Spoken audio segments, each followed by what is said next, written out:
Bom dia. Bom dia. Bom dia. Bom dia.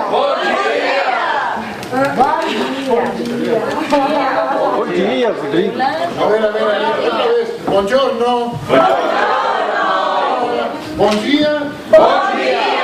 Buongiorno. Ahora sí. Ay, se respira un ambiente de alcohol.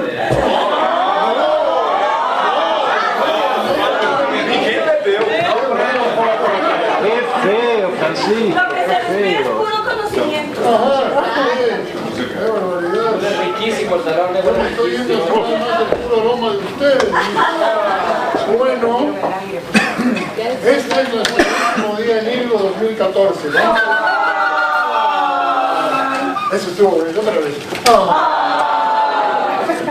Bueno, vamos a disfrutarlo, ¿ok? La presentación es tan internacional como todos nosotros. Brasil presentando a Italia. Bueno, adelante. Vamos. Buenos dias, companheiros. Bom dia. Bom dia. Que todos tenhamos bom dia. Menos o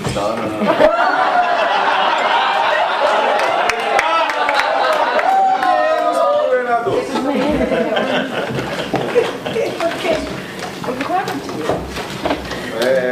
Vou falar em portunhol, como sempre. Posso treinar seus ouvidos. Prazer apresentar esse grande centro. Nasceu em Torino, 5 de dezembro de 1982, novíssima, né? Com educação, licenciado em Direito pela Universidade de Torino, na Itália, uma especialidade em Direito do Trabalho em 2008, curso de Direito Internacional de Trabalho e Globalização, Universidade de Direito, Bélgica, mestrado em Direito Internacional e Europeu de Trabalho pela Universidade de Edimburgo, Holanda, 2010.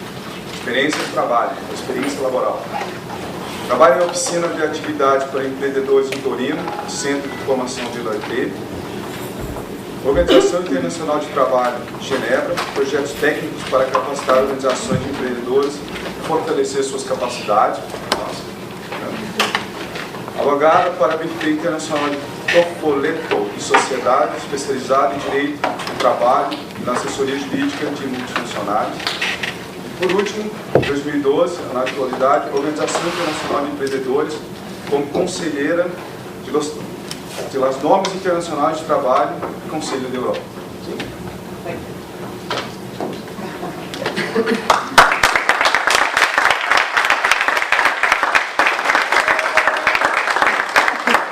Hola, buenos días a todos.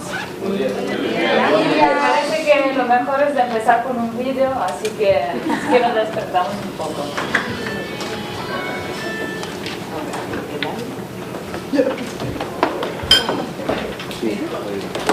Pero aquí estamos con una primera pausa.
video un poco pomposo, la música muy estilo OIT, Naciones Unidas. Entonces, ¿qué es la Organización Internacional de Empleadores? Como habéis visto, es una red de organizaciones de empleadores a nivel nacional y tiene una gama de 150 empresas y organizaciones de empleadores en 143 países. Fue fundada en 1920, un año después de la fundación de la OIT, justamente para ayudar a este grupo de empleadores que estaba participando en el grupo constituyente de la OIT. Aquí está nuestro sitio web, todo nuevo, hace muy poco tiempo que lo tenemos. Los miembros de la OIE, como pueden ver, están en todo el mundo. Aquí creo que faltan solo unos cuantos, como Cuba, como Puerto Rico y Belice, algo así. La misión de la OIE es la organización más reconocida para presentar los intereses de los empleadores en todos los foros internacionales. Es la red, la Global Voice of Business. Hemos pasado en el curso del tiempo de ser el susurro del business, pues un poco de voz, pues ahora somos la voz del business. ¿Cuáles son los objetivos? Hemos visto que hace 2 días que hay que tener siempre una agenda, porque si no estamos en la agenda de los demás. Entonces la agenda de la OIE es primero de promover un entorno de políticas laborales y económicas que favorezcan las empresas. Segundo es proporcionar un foro internacional, ser un foro internacional en lo cual los otros demás actores puedan referirse. Coordinar y defender los intereses de los empleadores en el plano internacional. Prestar asistencia y ofrecer servicio, como lo hacen vuestras organizaciones. Informar afuera a la opinión pública. Facilitar y promover el intercambio y la transferencia de información, experiencia y buenas prácticas y fortalecer y apoyar las organizaciones de empleadores a nivel nacional. ¿Cuáles son los criterios de afiliación para la OIE? Tenemos 150 miembros. Podríamos tener mucho más porque hay estados que tienen varias organizaciones de empleadores, pero para evitar este tipo de confusión y para hacer un foro internacional verdadero de los emprendedores, tenemos que tener algunos elementos. Como tiene que ser una organización más representativa, una organización central en el plan nacional, tiene que representar y defender los principios de la libre empresa y de la economía de mercado, y tiene que ser una organización libre e independiente de toda injerencia. Ahora usted se va seguramente a preguntar, pero ¿qué pasa con los países donde hay mucha injerencia del poder político en la organización de emprendedores? Por ejemplo, tenemos el caso de China. Eso fue una discusión muy larga en la OIE. ¿Qué hacemos? ¿Involucramos a China? ¿No la involucramos? Al final, claro que la involucramos, porque China tiene una importancia fundamental en el mercado laboral global, entonces es fundamental de tenerla en la organización. No aceptamos Cuba por la misma razón, que no tiene esta importancia y no está para nada libre. Y tenemos Irán al día de hoy, donde hay este problema, y Fiji. ¿Cuál es la estructura? Me imagino un poco como en vuestra organización. Hay un consejo general compuesto para todos los miembros, una junta directiva que toma las decisiones más básicas y se asegura que las voluntades del consejo general sean aplicadas, y un secretariado, que es el secretariado de Ginebra, tiene sede en Ginebra y hay solamente 20 personas que trabajan ahí. En comparación entre la OIE y la OIT, vemos que hay 150 miembros contra 183, un presupuesto bastante diferente y un número de trabajadores, por supuesto, también bastante diferente. Ahora vemos un poco dónde trabaja la OIE y después vamos a ver la OIE en acción, qué hace concretamente. Entonces trabaja principalmente con la Organización Internacional del Trabajo, que es el secretariado del grupo de empleadores. Entonces, si alguien ha ido a la OIT, a la conferencia internacional, no, yo. Perfecto.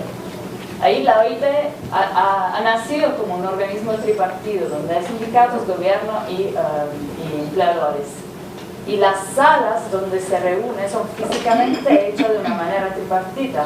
hay un asiento, una parte de asientos centrales donde hay los gobiernos y un poquito más pequeño para la derecha para los empleadores y a la izquierda para los sindicatos. Nosotros estamos sentados primera línea a la derecha, al lado del portavoz. Sí, cuando no va a entrar le dicen, usted Entonces estamos presentes en la Conferencia Internacional de Trabajo de junio, en el Consejo de Administración que hay 3 veces por año, en todas las reuniones sectoriales para diferentes sectores, la pesca, las comunicaciones, en las reuniones de expertos y en todos los seminarios donde hay necesidad de estar. Tenemos estatus consultivo en el sistema de las Naciones Unidas desde el 1947 y estamos presentes en varios organismos internacionales. Con el tiempo la OIE se dio cuenta que era necesario también estar presente en diferentes organismos internacionales, no solamente la OIT. Entonces trató de ampliar su enfoque.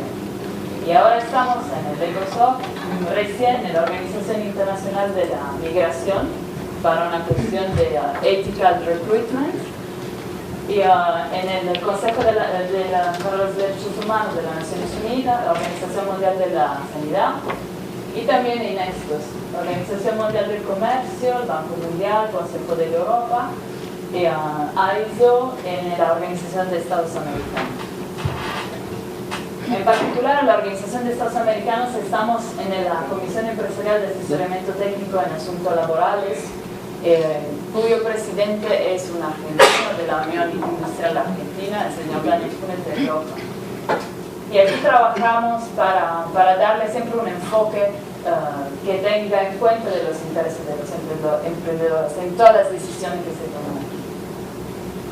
Tenemos también alianzas, porque la OIE no es única en el mundo. Hay también la Cámara de Comercio Internacional, que tiene sede en París y que nació también en 1920, que pero da un enfoque más económico, más comercial a su trabajo. Para la OIE es más social, todas las cuestiones sociales y laborales.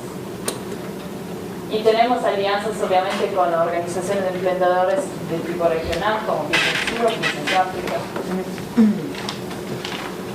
Recién nos hemos dado cuenta que el mundo está tan globalizado y las empresas son tan multinacionales que no se puede solamente aceptar como miembros las organizaciones de emprendedores. Entonces nos hemos abierto a las empresas multinacionales. Y esta es la pregunta que le hacemos cuando nos contactan para ver si se pueden afiliar, pueden entrar. ¿Qué ganan las empresas que entran en la OIE? Ganan la posibilidad de tener informaciones de primera mano sobre el foro, de lo cual no conocen nada.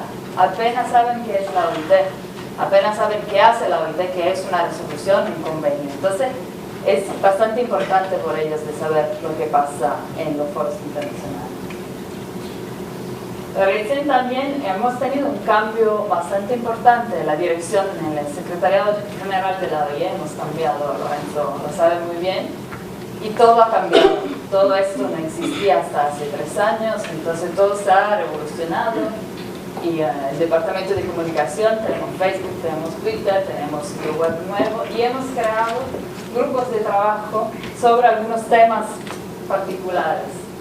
Y en esos grupos de trabajo pueden participar organizaciones de empleadores y entonces los invito, si hay algunos temas que interesan, y las empresas que están afiliadas.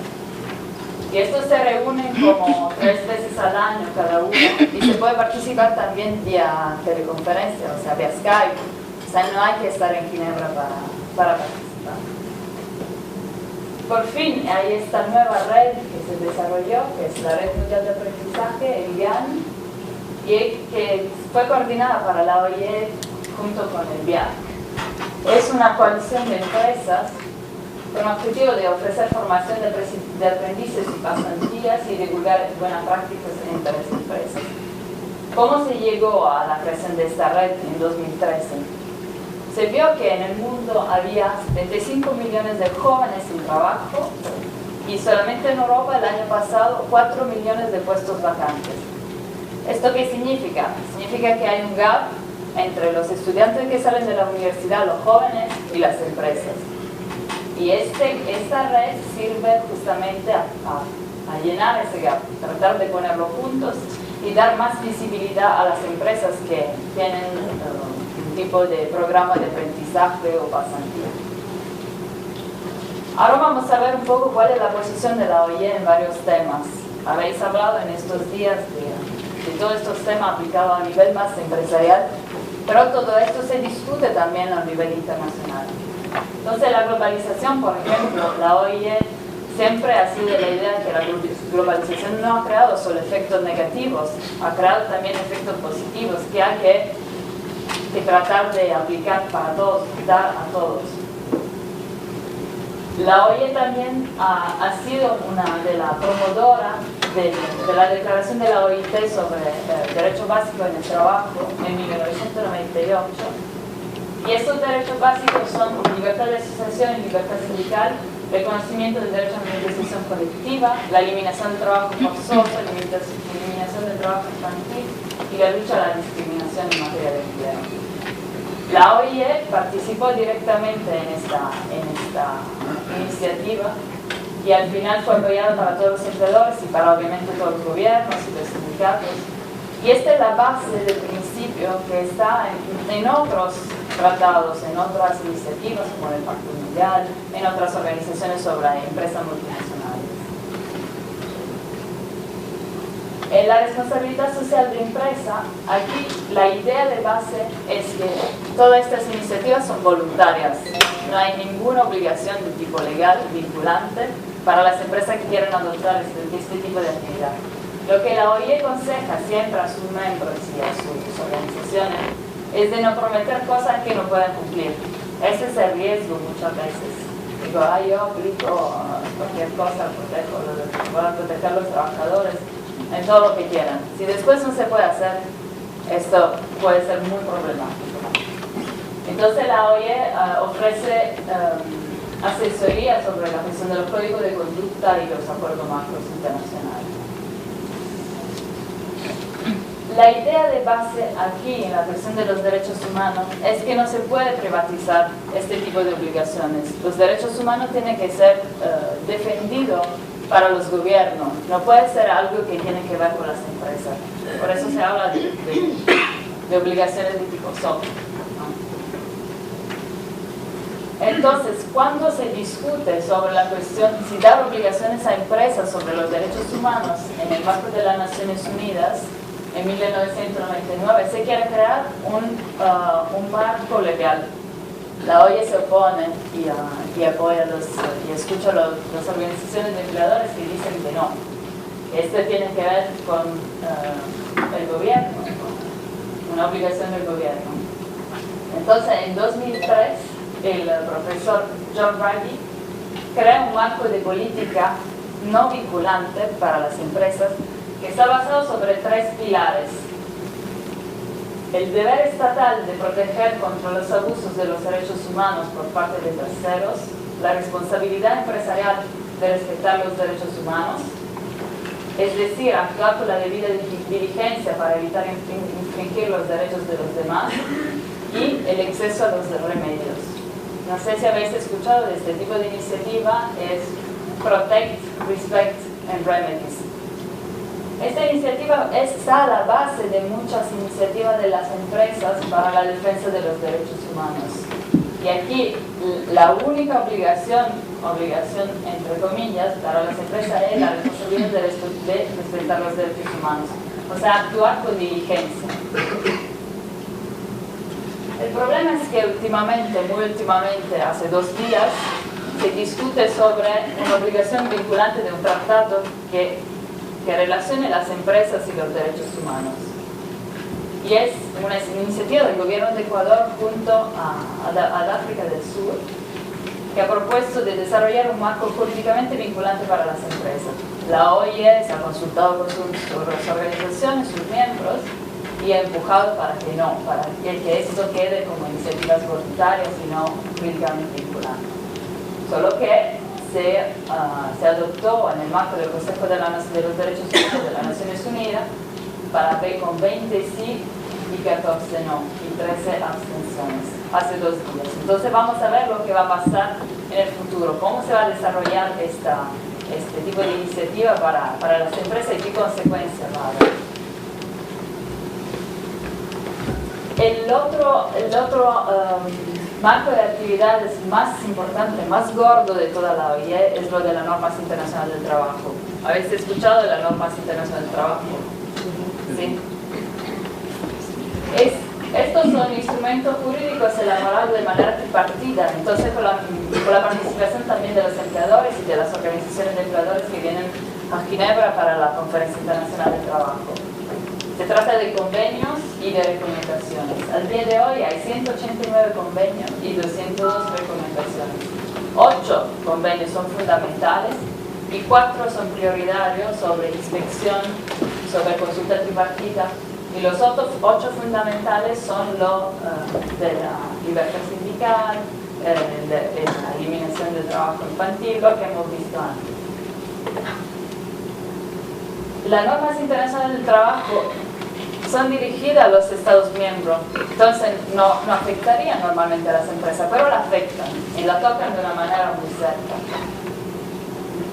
¿Por qué? Porque después de la adopción de normas internacionales del trabajo se puede tener cambio en la legislación.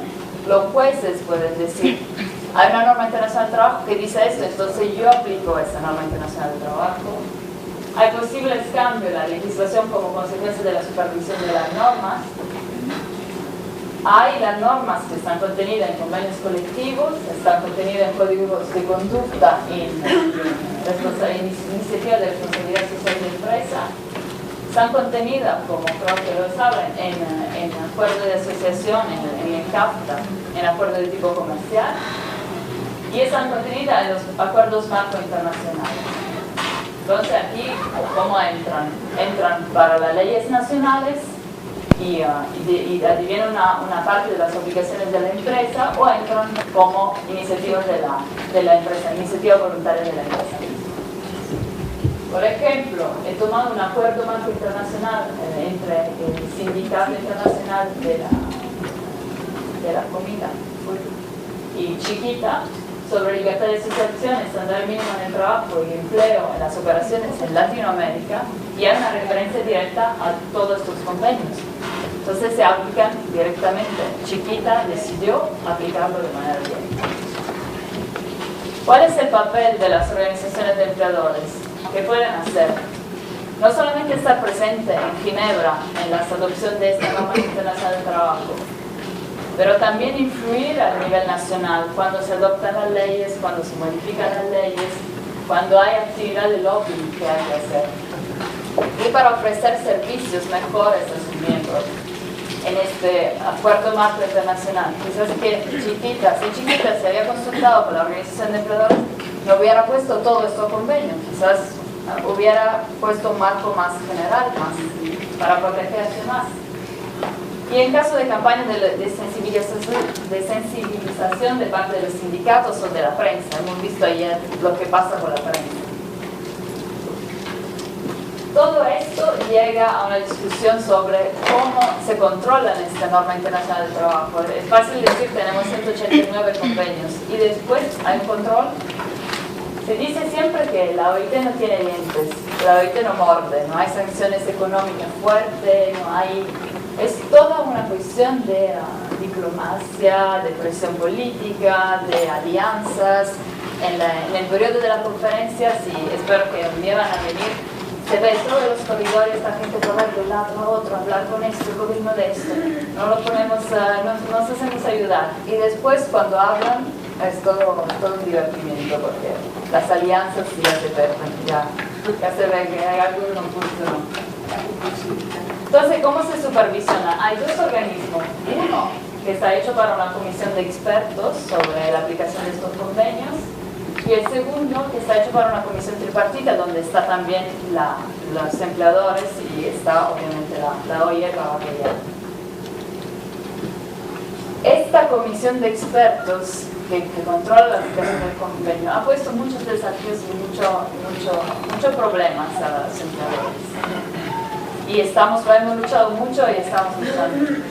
No sé si han escuchado hablar de estas dos cuestiones. Sí. No, especialmente el convenio 169, como comentaba ayer Anaitec, en Guatemala está dando muchísimo problema de aplicación.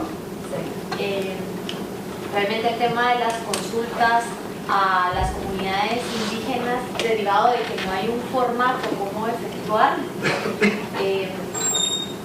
queda a discreción del funcionario público que tenga que darle seguimiento al tema. Entonces hay muchas aristas que se deben de considerar en este tipo de convenios, sobre todo porque sí se ha dado una afectación directa a las empresas. A pesar de que estos convenios son para gobierno, hay varios casos, si no estoy mal, aproximadamente 28 licencias que están pendientes de poder otorgarse porque no se ha realizado la consulta a las comunidades indígenas. Perfectamente, sí, estoy de acuerdo. Este convenio, el 169, es, como le gusta a los latinoamericanos, hay 21 ratificaciones, 13 son de países del Centro y Sudamérica. Esto significa que se aplica el convenio, lo que está escrito en el convenio, eso tendría que ser, pero a veces esta comisión de expertos que controla la aplicación del convenio interpreta de una manera extensiva hasta dar obligaciones a las empresas y a los estados. Entonces, en este caso, en este convenio, hay una obligación de consulta previa para explotar tierras donde hay poblaciones indígenas. Y lo que ha pasado, que la comisión de expertos dijo a un momento que esta consulta previa en realidad tenía que llegar a un acuerdo, y hasta que se no lograba el acuerdo, se paraban las actividades de las empresas. De hecho, paró actividades de empresas en Perú. Fue ahí el primer caso muy importante. Y los empleadores, ACTEM, la OIE, dijeron, ¿cómo que? No lo dice el convenio, no hay que inventarse cosas. Y pararon todos, tuvo una reunión con este experto que había dicho esta cosa, y cambió, regresaron de una etapa. Lo que no ha cambiado hasta ahora es la cuestión del convenio 87. El convenio 87 sobre la libertad sindical no habla del derecho de huelga. El derecho de huelga fue excluido de su aplicación por voluntad de los constituentes de la OIT, sindicatos, empleadores y gobierno. Fue excluido completamente. Pero con el tiempo, la comisión de expertos ha dicho que el derecho de huelga estaba incluido en el convenio 87. Entonces, como no se sabía muy bien de qué iba este derecho de huelga, le han dado varias obligaciones. O sea, que son los servicios esenciales, y son 10 puntos. Ni uno más ni uno menos. Que son, cuáles son las necesidades para llamar a una huelga, que es la huelga de solidaridad. Y esto ha impuesto varias obligaciones a los estados que habían ratificado este convenio, que es uno de los más ratificados del mundo, que no están incluidos en el convenio. Entonces, una lucha desde hace varios años, por lo menos 25 años, y en los últimos 2 años los empleadores han parado todo el sistema, han dicho basta. Entonces es una discusión que está todavía al día a día de la actividad de la OIE. Y la lucha derivó principalmente del hecho que esta comisión de expertos jugaba un poco sobre la manera de dar recomendaciones. No eran solo recomendaciones no vinculantes, decía se exige al Estado de cambiar la legislación y todos los estados a cambiar legislación. Entonces, los empleadores han dicho, clarificamos un poco de qué va esta comisión de expertos, qué decide, qué hace. Han dicho siempre no podemos clarificar porque nosotros somos expertos imparciales, se nos va a tocar nuestra autoridad moral. Y al final, este año, por la primera vez, hemos incluido esta frase: sus opiniones y recomendaciones no son imperativas y buscan orientar las acciones de las autoridades nacionales. En la versión inglés hay la palabra binding, vinculantes, que no se sabe por qué tuvo un error, no estaba incluida en la versión española. Entonces, ahí de nuevo, siempre a controlar y cambiar las cosas. Un otro elemento para supervisar las normas internacionales del trabajo o para supervisar los principios que estas normas llaman es el Comité de Libertad Sindical. Hablo aquí de este comité porque aquí en los países del Centro y Sudamérica le gusta mucho utilizar este tipo de comité. Es muy común. Vamos a ver un poco de estadísticas luego. Y entonces, ¿qué es? Es una comisión que decide sobre la aplicación y el respeto del principio de libertad sindical y derecho a la negociación colectiva en todos los estados miembros de la OIT. No importa si ha ratificado el convenio 87, el 98, pero se aplica por todo, desde Irán hasta China, todos los países del mundo. Y está basado sobre quejas. Llegan a Ginebra quejas donde se dice hay una situación de este tipo, hay una huelga irregular, el gobierno ha hecho esto, nosotros hemos hecho esto, aquí el gobierno no está respetando. Y muchísimas veces se nombran empresa, es para empresa. ¿Qué hacen los sindicatos? Dicen, ok, a nivel nacional no podemos lograr ninguna victoria sobre este caso, vamos a Ginebra. O bien dicen, los jueces no nos han dado razón, vamos a Ginebra. Pero es un mecanismo muy valioso también para las organizaciones de empleadores. En el curso del tiempo tuvieron casos muy importantes para nosotros. Por ejemplo, el caso de Nicaragua, en los años 90, tuvo la detención del presidente y vicepresidente de la Federación de Empleadores y fue liberado partiendo como base de partencia utilizando una queja contra el Comité de Libertad Sindical. O el caso de Venezuela, actualmente está muy discutido y nació como caso en el Comité de Libertad Sindical. Es verdad que es un instrumento valioso para la organización de empleadores, pero es mucho más utilizado para los sindicatos. Y entonces se expone un poco de abusos, hay muchos abusos, a veces llegan casos, hay que imaginarse que llegan 50 casos por sesión y hay 3 sesiones por año. Y llegan casos y se discuten por 2 días, o sea, es una comisión tripartita, de 2 días revisa esto, sí, no. Y llegan casos que tienen que ver con recursos humanos, la señora ha sido licenciada y ha sido licenciada injustamente porque hacía parte de un sindicato. Que no se puede utilizar este tipo de foro internacional para este tipo de gestión. Sus recomendaciones no son directamente vinculantes, pero dan a la reputación para las empresas que están ahí. Y segunda cosa, no son jurídicamente vinculantes dependiendo de lo que deciden los Estados miembros. Hago un ejemplo. En Colombia, la Corte Suprema dijo que estas recomendaciones, junto a la recomendación de la Comisión de Expertos, entran como ley en el país. Lo que dice esta comisión no es vinculante, pero en Colombia se decidió que sí. Entonces, los sindicatos en Colombia, ¿qué dicen? ¿Qué hacemos? ¿Vamos ahí? Y no existen algunos prerequisitos que deba de cumplir este caso que se presenta a este comité, o cualquier situación se puede llevar. Los criterios de admisibilidad son muy blandos. Un sindicato, una organización de empleadores, ya está. Violación general de libertad sindical, motivarlo un poco y ya está. Es muy difícil que este comité diga, este caso no lo analizamos porque está fuera. Este es un ejemplo de Colombia, Nestlé. En la base de datos del Comité de Libertad Sindical salen 25 casos de estos años. Y no siempre tuvo falta de respeto de los principios de libertad sindical. Claro tuvieron casos de este tipo, pero por ejemplo una vez el trabajador había sido asesinado por una cuestión amorosa entre el amante de su mujer y no puede ser. Otro ejemplo muy reciente es de esta compañía aérea de bajo costo que prometía a sus pilotos de darle una aumentación de salario, de hacerle subir de nivel si no hacían parte de un sindicato.